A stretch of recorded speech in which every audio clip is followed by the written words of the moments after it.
बाबा साहब अम्बेडकर, बुद्ध और हमारे भारतीय संरक्षित को मैं नमन करती हूँ। और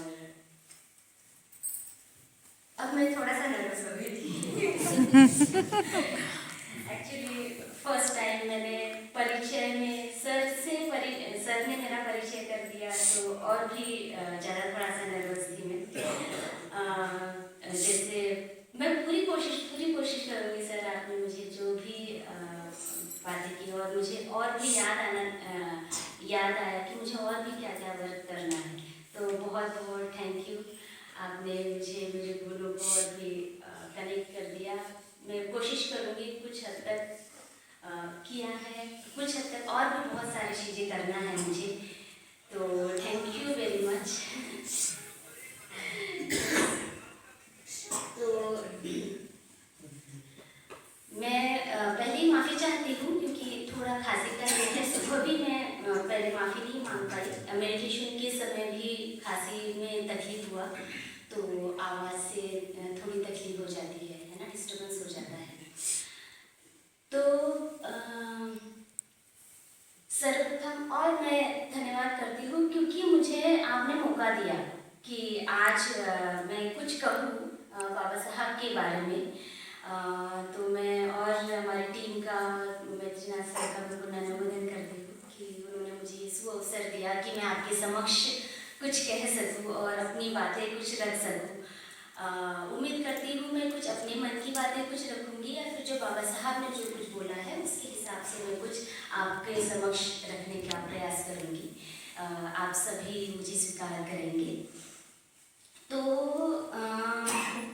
कल जो सर ने हमें बात बताई बाबा साहब के बारे में, उसी को मैं कंटिन्यू करना चाहूँगी।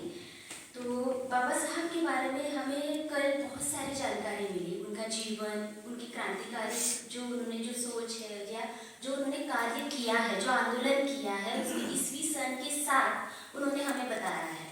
और बहुत ही पावरफुल होकर या फिर एक एनर्जेटिक वे से उन्होंने हमें बताया है।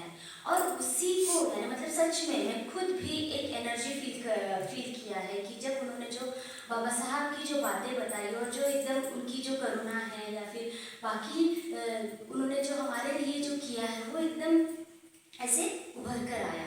और उसी से फिर मुझे ऐसा महसूस हुआ कि उसी के आगे मैं क्या कर सकती हूँ या फिर मैं क्या सोच सकती हूँ एज अ नॉर्मल व्यक्ति, है ना। मैंने जो पहली बार ऑफकोर्स पहली बार नहीं, बट यदि मैंने उनको पहली बार सुना होता और मेरे अंदर में जो निर्माण हुआ, जो ऊर्जा निर्माण हुआ, उसके बाद मैं क्या करती, बाबा साहब के लिए या फिर समाज के लिए क्या सोचती, ये मेरे दिमाग में चल रहा था कल से कि मैं क्या शेयर करूँ आपके सामने।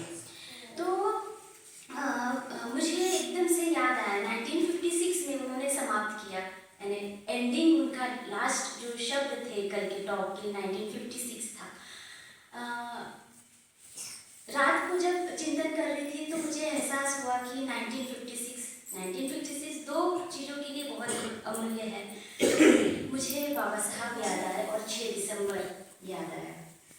बाबा साहब 6 दिसंबर के दिन जो हम सबको छोड़ कर गए, तो वो दिन याद आया। और फिर उसके बाद में क्या, हम जैसे जो नारियां हैं जिनको उन्होंने इतना ऊपर उठाकर इस स्टेज तक पहुंचा के गए, उसके बाद क्या, है ना। तो थोड़ा सा भावनिक थी मैं रात में, थोड़ा उसको विचार करते हुए सच में बाबा साहब के प्रति बहुत भावनिकता ऐसे महसूस हुई थी, क्योंकि मैं अपने आप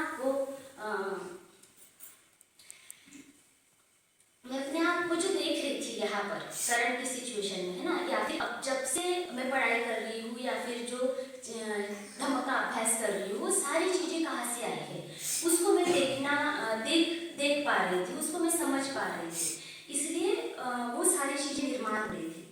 फिर वही चीज़ें फिर से याद आए, मैत्रीनाथ सर ने जो कहा कि बाबा साहब तो गए, तो क्या सच में वो हमारे बीच में से गए या सच में हम उनको जाने दें हमारे बीच में से, है ना। तो उनको हमें रखना है, हृदय में रखना है, हृदय के साथ साथ हमारे विचारों में, हमें हमारे कर्तव्यों में, हमारे आचरण में, हमारे कामों में, हमारे हर एक इसमें हमें बाबा साहब को रखना है।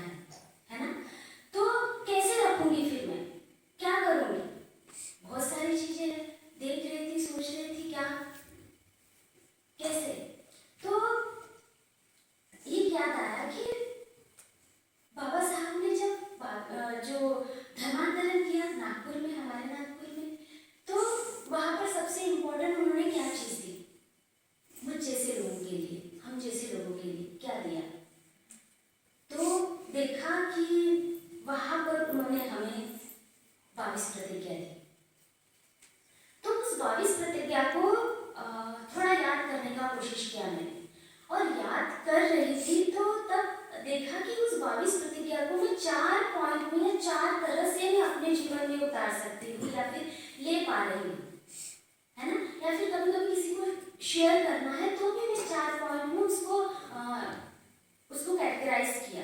तो वो 4 पॉइंट ही मैं आपके समक्ष जो मैंने चिंतन किया उसी 4 पॉइंट्स को मैं आपके समक्ष रखने का प्रयास करूंगी। तो 4 पॉइंट्स में से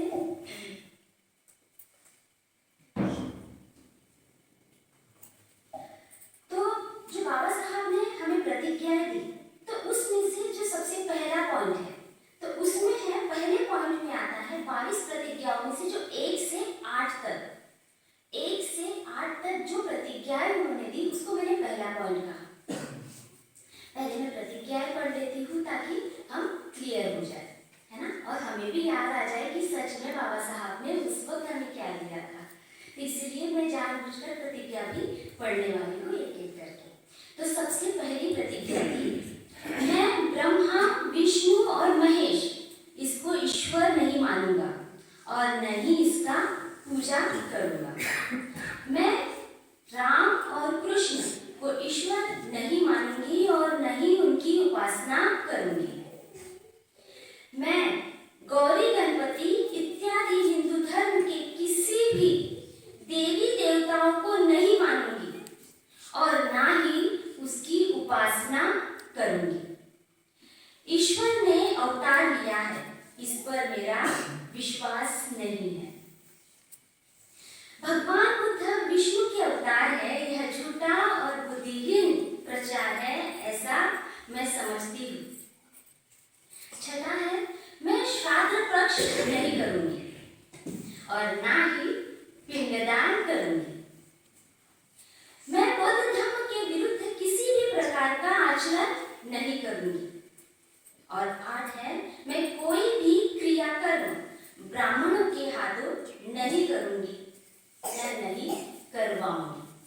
तो ये जो 8 जो बातें थी तो इस पर मैं जब देख रही थी कि इन 8 बातों में हमें क्या दिखाई दे रहा है, मैं हिंदू धर्म को नहीं मानूंगी, है ना। पहला ही पॉइंट है कि ब्रह्मा विष्णु या ईश्वर या लक्ष्मी या देवी दुर्गा देवी बहुत सारी देवियां है ना। तो मैं इस ईश्वर को ही नहीं मानूंगी या मैं इस आत्मा को ही नहीं मानूंगी जो आत्मा के बारे में हमें बुद्ध ने बताया है ना। तो बुद्ध ने जब, या फिर हम ये भी देखते हैं कि भगवान बुद्ध जब बाबा साहब अम्बेडकर 1956 5 दिसंबर की रात को जब उनकी अंतिम समय चल रहा था, उसी वक्त उन्होंने सबसे महत्वपूर्ण एक काम किया था। कौन सा? तो वो था बुद्धा एंड हिज धम्म का जो है ना, जो प्रास्ताविका है उसको उन्होंने लिखकर खत्म किया था। बुद्धा एंड हिज धम्मा में हमें उन्होंने डायरेक्टली बताया है आत्म और अनात्म, है ना। तो आत्मा क्या है और अनात्म क्या है, तो इस आत्मा और अनात्म भगवान बुद्ध ने उसमें लिखा हुआ है, बाबा साहब अम्बेडकर ने उसमें लिखा हुआ है साफ तरीके से कि आत्मा मतलब क्या। हम किस तरह से आत्मा के पीछे पड़े हैं। आप सभी को पता है आत्मा मतलब क्या? पता है? नहीं? आत्मा नहीं है? नहीं है। नहीं है? गुड गुड गुड, यस, मैं यही सुनना चाहती थी। बट जब हम देखते हैं कि हम जो हमारे वैदिक काल या फिर अब तक की जो यहाँ पर जो लोग हैं, कुछ लोग हैं जो बिल्कुल नहीं जानते कि आत्मा को नहीं देखते, हम लोग नहीं जानते, मगर इस आत्मवाद में हम फंसे हुए हैं। अलग अलग तरीके से हम फंसे हुए हैं। जैसे उन्होंने अलग अलग 8 पॉइंट रखा है, तो जैसे पिंडदान हम करते हैं, है ना, श्राद्ध करते हैं, क्या करते हैं, आत्मा की संतुष्टि के लिए हमें श्राद्ध करना है, पिंडदान उसके लिए करना है ना।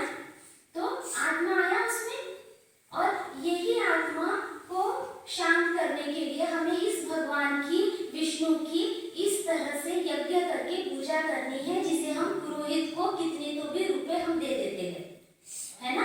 और इसी तरीके से हम जो जो वर्ग है, हमारा जो वर्ग है, जो हिंदू वर्ग के तरफ जा रहा है, तो वो कितने तो भी अपने जो कष्ट किए हुए जो पैसे हैं वो यूं ही पुरोहित को दे देते हैं और पुरोहित खा जाता है उसे, है ना। तो हमारे अंदर में जो आत्मा है उसको नष्ट करने के लिए क्या क्या नई चीजें यहाँ पर बताई जा रही है। बट और इसी वजह से, उस आत्मा की वजह से ही ये ईश्वर निर्माण हुआ। भगवान बुद्ध यहाँ पर हमें बताते हैं, बाबा साहब ने लिखा है बाकायदा उसमें, भगवान बुद्ध हमें बताते हैं आत्मा मतलब ही ईश्वर।